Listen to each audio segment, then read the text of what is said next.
Ayan mga kaibigan, namalengke si Mrs. Ang nakita niya daw na isda doon. Native na salmon. Ayan, tingnan natin.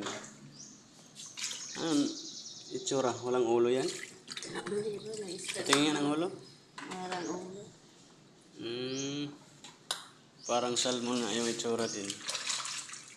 Kano kilo niyan? 240 mga kaibigan. Pang sabaw. Meron palang tinatawag na native na salmon. Ibig sabihin merong Tagalog. Subukan natin lasa niyan, native. First time ko lang yan tikim. Native na salmon. Kape tayo mga kaibigan. Kape. Ayan na mga kaibigan. Luto na yung natin. Native na salmon, sabi ni Mrs. Ayan. Sarap. Sarap yan, sarap. Parang bangos yung katawan niya. Pero salmon daw yan.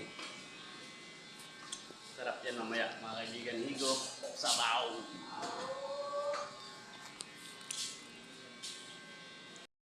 Mga kaibigan, gising na ang aking dalawang Junakis.